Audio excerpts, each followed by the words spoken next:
Tulad po na inyong napanood sa ating mga kabataang nagpamalas ng kanilang galing sa pagganap, nais din po naming magpakita sa inyo ng ilang ding mga karaniwang dahilan at balakid kung bakit di nakapagsisimba ang mag-asawa at magkabiyak. Araw ng linggo noon nang muling makipag-inuman si Lando sa kapwa niya mga lasingger. Tagal naman pare ni pare Lando. Baka nag-iintas pa pare na. Marami na tayong gawin, wala pa. Parang na naman ni Commander yan. Masok. Ganito lang pala sila ito eh. Dito pala kayo. Buka, Sayahan ah. Wala mo lang. Karami ka. dapat dalawa na kami. Hindi na, apat na yata. Saan galing? Gagaling ko lang sa bahay, lumabas ako. Gawa ng itong asawa ko eh. Commander, ano na, mabunga nga. Nakakainis. Kukulitan ako. Kaya lumabas ako ang bahay. Alam pa, para matigil yung pinadalag ng asawa, lakyan mo ng bukal, ubusan yung mga anak asawa. Sorry pare, lasing. Hindi ko na masyado Hindi ka nasanay Gagawin ko sa bahay. Gagawin ko sinabi mo. Hindi ka nasanay. Tignan mo.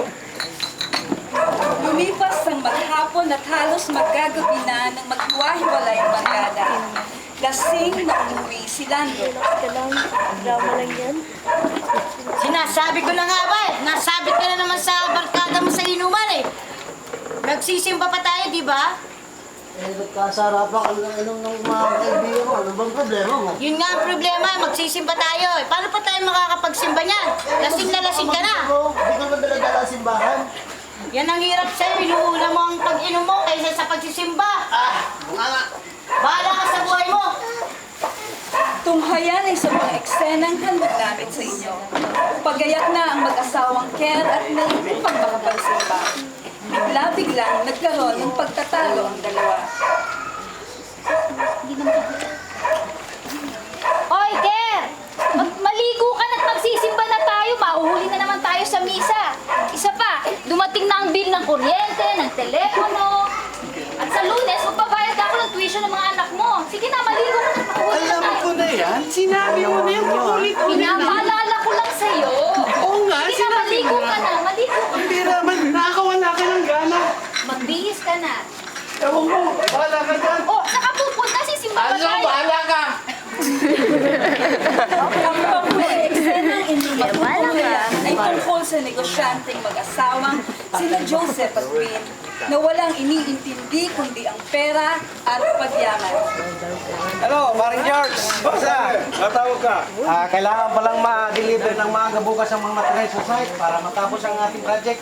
O sige pare, first thing in the morning. Sige Didiliver pare. natin. Asahan ko yan pare ah. Sige pare, bye-bye.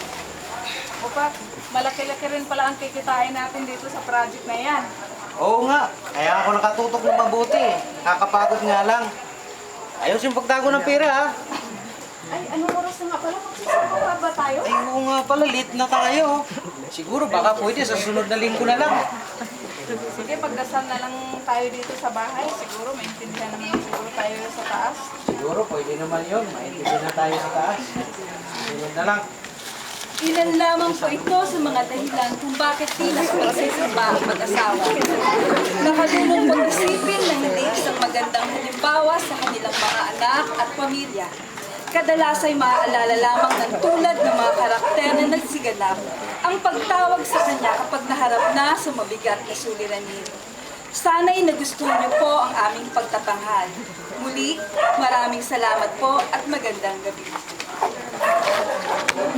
Kailangan ba